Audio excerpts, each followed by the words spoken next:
Olá pessoal, essa é a nossa segunda aula sobre consumação e tentativa, que vem prevista lá no artigo 14 do nosso Código Penal. Hoje nós vamos retomar rapidamente o que é o caminho do iter criminis. Ele começa aqui na primeira etapa, que é a cogitação, passando para a segunda etapa de preparação, depois a terceira etapa, atos de execução, quarta etapa, consumação. Essa quinta etapa aqui de exaurimento, tem alguns autores que dizem que ela nem é uma etapa do iter criminis, mas é bom saber que existe ela também. O que importa para nós hoje é o seguinte: quando a gente começa a pensar no crime e depois se preparar para o crime, você lembra que eu disse que aqui tinha uma divisãozinha. E essa divisãozinha foi bem onde eu terminei a nossa aula passada, dizendo o seguinte, que aqui existe uma zona cinzenta, onde não dá para saber o que é ato de preparação e o que é ato de execução, fica na dúvida. É algo muito próximo. E como vocês lembram, atos de preparação não são punidos, a não ser que o crime tenha uma previsão legal para a sua punição. Senão, ele não é punido o ato de preparação, só o ato de execução. E o que acontece, então, se eu tiver uma dúvida? O que acontece quando eu tenho uma dúvida dentro do direito penal? Eu uso o indúbio pro réu, ou seja, na dúvida, eu dou o voto de confiança, o direito da dúvida para o réu. Assim sendo, se eu estou muito em dúvida se isso é ato de execução ou ato de preparação, eu tenho que tratar ele como um ato de preparação. Ok? Passando um pouquinho mais, o que acontece aqui na terceira etapa, quando eu já entrei no ato de execução? Ou eu ando e consumo o crime, ou eu faço o quê? Não consigo consumar o crime por circunstâncias alheias à minha vontade, como está escrito aqui, iniciada a execução, ou seja, já passou para o lado de cá, eu não consumo o crime por circunstâncias alheias à vontade. Ou seja, eu vou para tentativa, que é o que exatamente a gente vai conversar a partir de agora. Vamos tirar aqui nossa linha para falar sobre tentativa. O que eu tenho para conversar com vocês sobre tentativa? O que é a tentativa? A tentativa, pessoal, ela é uma norma de extensão. Assim como o concurso de pessoas, que está previsto no artigo 29, também é uma norma de extensão. Ela serve para quê? Para ampliar a figura típica. Ou seja, pessoal, eu tenho que ter um crime definido em lei. Por exemplo, o artigo 121, matar alguém. No artigo 121, não está escrito tentar matar alguém, somente matar alguém. Assim, eu preciso de que uma norma penal me diga, olha, se você tentar matar alguém, se você iniciou a execução, mas não consumou por algumas circunstâncias alheias à tua vontade, isso também é crime. Eu preciso que isso esteja previsto. Por isso que ela é uma norma de extensão. Ela amplia a figura típica. Ou seja, lá no 121, que é matar alguém, ela amplia aquela figura, dizendo que se você iniciar a execução e não se consumar, você também vai responder. É por isso que ela é uma norma de extensão, porque ela amplia a figura. Bem tranquilo de entender. Ela amplia a figura típica por quê? Porque ela abrange situações não previstas no tipo penal. Bem tranquilo mesmo isso daqui. Ela é uma norma de extensão, porque ela amplia a figura típica e ela abrange situações que não estão previstas no tipo penal. Ela define o que é o crime tentado. Caso não exista essa norma de extensão, ou seja, se não houvesse essa previsão aqui, desse artigo 2º, o que ia acontecer? Não ia existir crime na tentativa. A tentativa não seria punida. Olha que coisa interessante. Mas, Rodrigo, isso é sério? Mas, poxa, não ia punir quem é tentado? Vamos ver que legal, uma norminha aqui que eu já falei com vocês, que eu já tratei sobre ela, onde não ocorre a tentativa. Olha só, não existe a tentativa em contravenção penal. Por quê? Porque o artigo 4º da Lei de Contravenção Penal, ele fala que não é punível a tentativa em contravenção penal. Então, nunca vai ter uma contravenção penal tentada. Não pode ter. Por quê? Ela não foi prevista. Então, caso não existisse, não haveria crime na tentativa. É exatamente isso que ocorreria se não houvesse essa previsão aqui do inciso 2 do artigo 14. Olha que importante que é essa figura aqui da tentativa. Bom, entendido o que é a tentativa, vamos passar para os elementos que caracterizam, os elementos caracterizadores dessa tentativa. Então, o que caracteriza uma tentativa?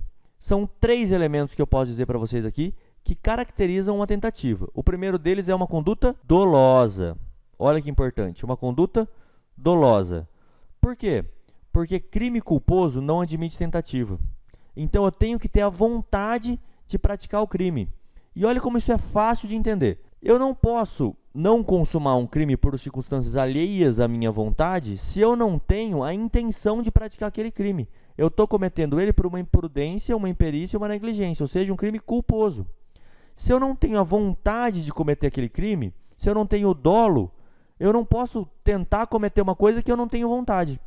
Então, não existe, em princípio aqui, tentativa nos crimes culposos. É só conduta dolosa. Esse é o primeiro elemento. O segundo elemento que caracteriza a tentativa é ingressar nos atos de execução.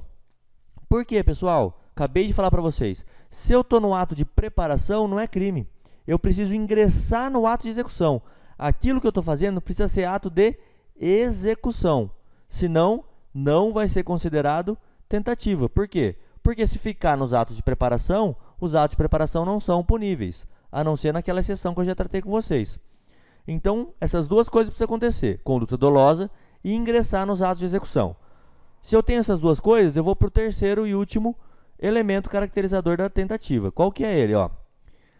Não consumação do crime por circunstâncias alheias à vontade do agente. O que seriam, então, essas circunstâncias alheias à vontade do agente? Vamos trabalhar um pouquinho mais em cima desse conceito. Qualquer fato externo, circunstâncias alheias à vontade do agente.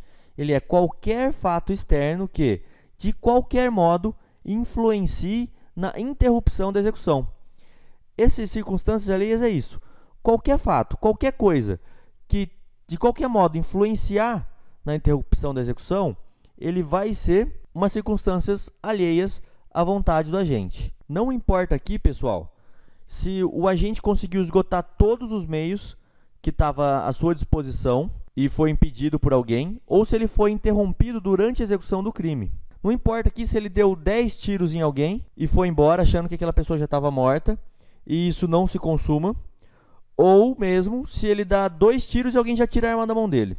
Não importa, de qualquer modo, influenciou na interrupção da execução, ele é uma circunstância alheia à vontade do agente. O que não vai entrar aqui, dentro desse conceito, é nos casos em que o agente voluntariamente interrompe a execução, desistindo de prosseguir. Por quê? Porque aí vai classificar a desistência voluntária, que a gente vai estudar um pouquinho mais para frente.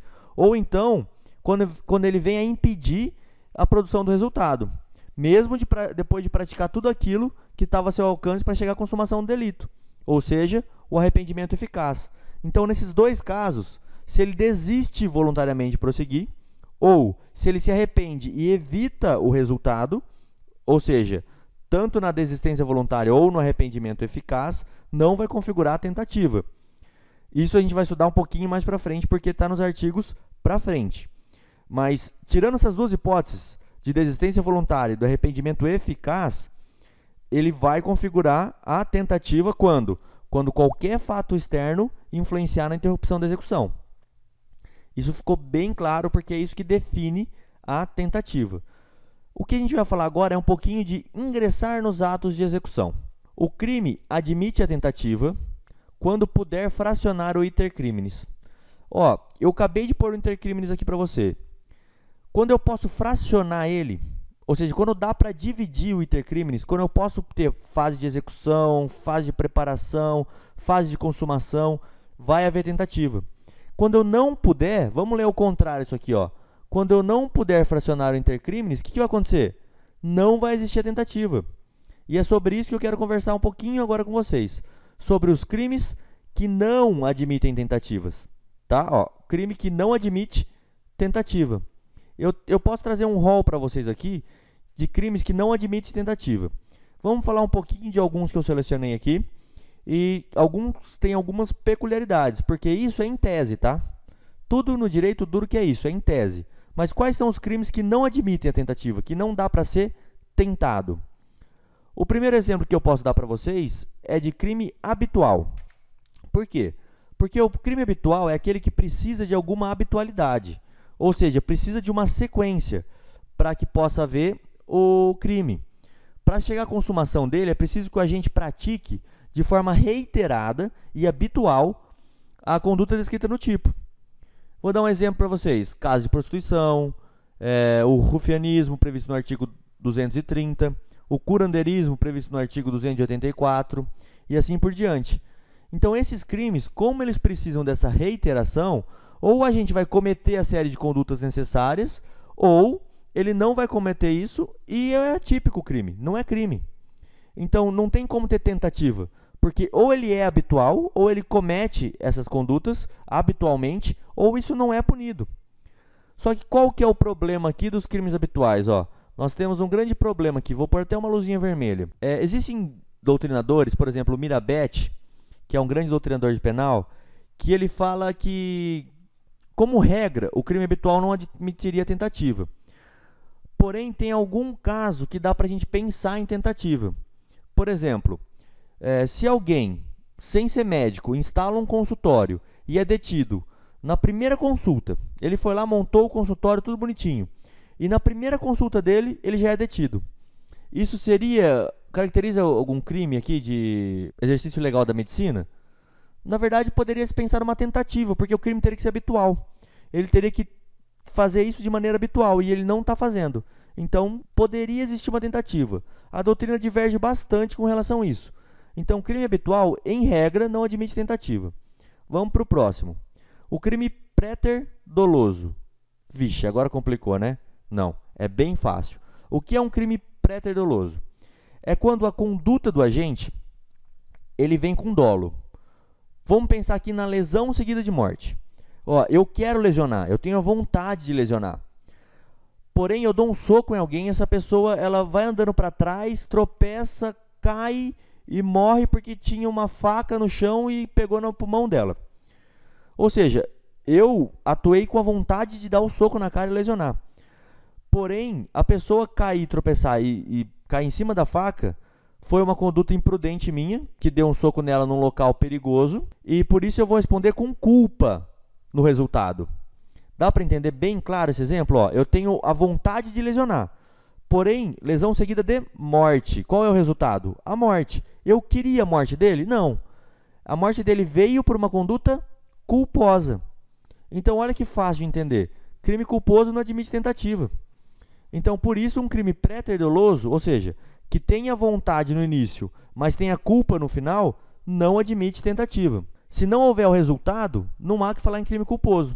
Então, é bem fácil de entender por esse exemplo aqui da lesão. Se você lembrar no exemplo da lesão seguida de morte, você vai matar fácil essa questão aqui. Vamos para o próximo tipo. Crimes culposos. Já falei exaustivamente. Quando o crime for culposo, ou seja, sem a vontade do agente, ele comete uma imprudência, uma imperícia, ele não quer, porém ele comete uma imprudência, uma imperícia, uma negligência e comete o crime, também não admite tentativa. Tem uma exceçãozinha aqui, como tudo que eu já falei para vocês no direito. Qual é a exceçãozinha? Na culpa imprópria, que a gente vai ver mais para frente. Na culpa imprópria, admite-se a tentativa. Vou explicar só rapidinho. Por que na culpa imprópria admite? Porque a culpa imprópria, na verdade, é uma ação dolosa do agente que é vista por uma política criminal como culposo. Então, ele não vai admitir tentativa em crime culposo. É que aquilo ali é um ato doloso, porém visto como culposo. Chama culpa imprópria por causa disso. Então, só lembrar que em crime culposo normal não existe tentativa. Vamos para o próximo. Crimes que prevêem a tentativa com a mesma pena do crime consumado. Também bem fácil de entender. Se eu tenho tanto a pena de tentativa como a pena de consumação no mesmo delito, eu não tenho por que aplicar a tentativa, porque ele vai ser punido da mesma forma. O artigo já prevê a tentativa com a mesma pena do crime consumado. Nem vou me alongar nesse. Crimes unissubsistentes. O que são crimes unissubsistentes? Bem tranquilo também, pessoal. É aquele crime no qual a conduta do agente ela é exaurida, ou seja, ela termina num único ato, não podendo fracionar o intercrimes. Então aqui, ó, é o que eu posto aqui. Não pode fracionar o intercrimes. Então essa daqui, ó, ela vai estar ligada direto com o inverso dessa frase aqui. Se eu não puder fracionar o intercrimes, o que vai acontecer? Não vai haver crime no subsistente. Ou seja, com um ato só, eu consumo esse crime aqui. Ou eu pratico a infração, ou eu não pratico. Vamos para o último que eu posso dar para vocês aqui, exemplo de crime que não admite tentativa. Olha ele aqui de novo. Os crimes omissivos próprios. Agora é crime omissivo próprio. Por quê? Ou a gente faz aquilo que está na lei, ou a gente não comete o crime. Qual que é o exemplo aqui que vocês vão lembrar na hora? Omissão de socorro. Na omissão de socorro, acontece o quê? Ou eu omito o socorro e existe o crime, eu não posso tentar omitir, não dá. Então, nos crimes omissivos próprios, tá? A gente já estudou a diferença, não é admitido a tentativa. Lembra da omissão de socorro. Vamos então para o nosso próximo item para estudar aqui a tentativa. Para a tentativa, não importa se o agente esgotou todos os meios disponíveis. Falei de vocês aqui, ó, nas circunstâncias alheias à vontade do agente. Não importa se ele esgotou tudo que ele queria fazer.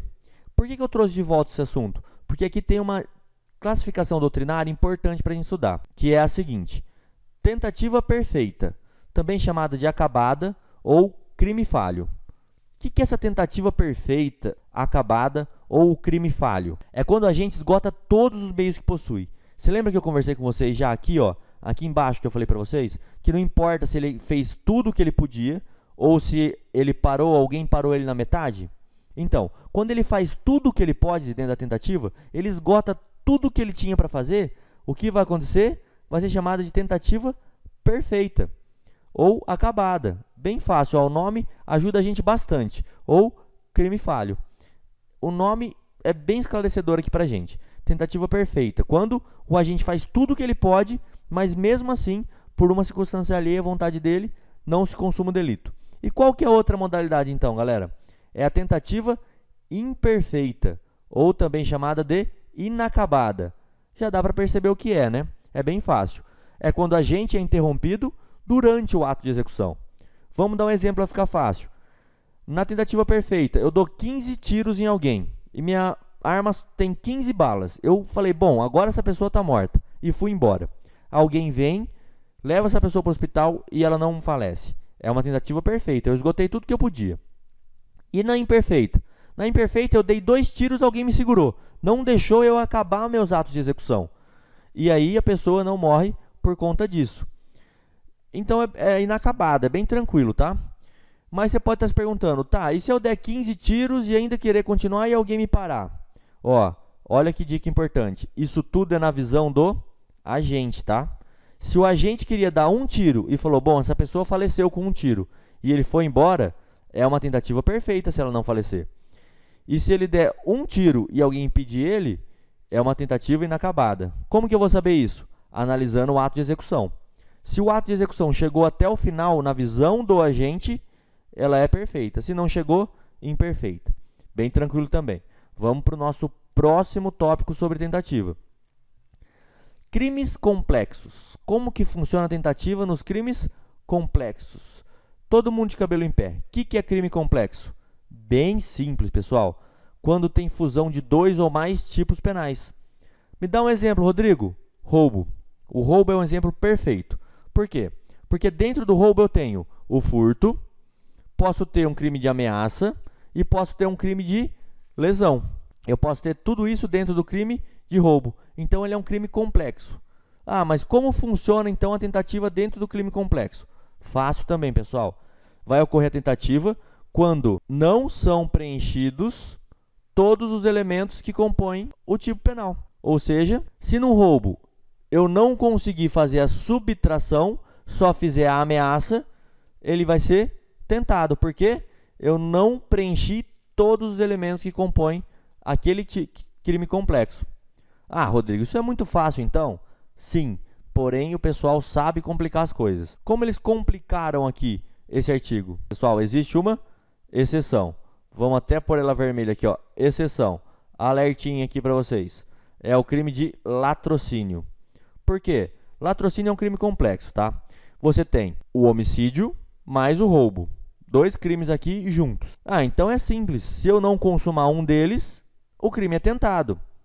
Alguns doutrinadores têm essa visão. Ocorre que já existe uma súmula do STF, o nosso Tribunal Maior, falando o quê? Que o latrocínio vai ser tentado, e aqui eu vou dar dica para vocês. Sempre olha o homicídio. Você sempre vai olhar o homicídio. Quando eu falar em latrocínio, lembra do quê? Eu vou olhar o homicídio. Se o homicídio foi consumado, o latrocínio ele é consumado. Se o homicídio foi tentado, o latrocínio ele é tentado. Então, o homicídio que vai ditar o que vai acontecer com o crime de latrocínio, independente do crime de roubo. Então, vamos a um exemplo. Eu dei 3 tiros numa pessoa e roubei a carteira dela. E os 3 tiros foram para roubar a carteira. Isso é um homicídio e a pessoa não falece. Isso é um homicídio, isso é um latrocínio tentado. Porque mesmo que eu consumei a infração de roubo, eu não consumei o homicídio. E o latrocínio é o homicídio mais o roubo. Como eu não consumei o homicídio, ele vai ser um crime tentado. E se fosse o oposto? E se eu tivesse consumado o homicídio, com o meu tiro a vítima morreu, porém eu não consegui levar a carteira dela. A carteira caiu da minha mão. O que vai ser? Vai ser um latrocínio consumado aí, porque o homicídio foi consumado. Então, galera, presta atenção no homicídio. Prestou atenção no homicídio, resolveu o problema do latrocínio, que é uma exceção à regrinha dos crimes complexos, tá? Que precisa o quê? Não preencher um dos tipos para ser a tentativa. Ah, mas e se não preencher 2? Também vai dar tentativa, tá certo? Crime complexo é isso que a gente tinha para conversar. Vamos para o nosso último tópico, então. Vamos ver a tentativa, uma classificaçãozinha doutrinária chamada de tentativa branca ou incruenta. Tentativa branca ou incruenta. Ah, Rodrigo, eu já ouvi falar disso, é quando não tem sangue. Cuidado, hein, pessoal. Não é quando não tem sangue. Tentativa branca ou incruenta é quando o agente, depois de utilizar os meios que possuía, não consegue atingir a pessoa ou coisa que ele queria. Vamos dar um exemplo aqui. Vamos dar um exemplo no homicídio, tá? Por isso que o pessoal lembra de sangue, mas pode ser coisa também. Muita atenção nessa hora que pode ser coisa, não precisa ser só a pessoa. Mas vamos lá. Eu tentei matar um desafeto meu e dei 2 tiros na direção dele. E esses 2 tiros não pegaram nele. Ele não sofreu nenhum arranhão. O que é isso? Isso é uma tentativa branca. Por quê? Porque, apesar de eu tentar, eu não chego a atingir. Eu não consigo atingir a pessoa. Ah, mas isso é um exemplo de sangue, Rodrigo. É. Mas vamos a um exemplo de coisa. Eu quero danificar o patrimônio de alguém. E para isso eu arremesso um martelo em direção a um veículo que eu quero danificar. Mas o martelo não pega no veículo. Isso é uma tentativa de dano. Uma tentativa do crime de dano, porém uma tentativa branca. Porque eu não consegui atingir a minha finalidade, que era amassar o veículo ali. Agora tem uma dica, última dica aqui dessa aula, uma dica muito importante para vocês, que é a seguinte. Você sempre deve olhar, o dolo do agente. Por que você está falando isso, Rodrigo? Porque vamos supor que alguém atira contra outra pessoa, atira contra alguém, porém ela erra o alvo. Qual crime existe aqui? Tentativa branca do quê? Todo mundo está respondendo aí, homicídio. Pera lá, pessoal, eu tenho que identificar o dolo do agente, saber o que ele queria fazer.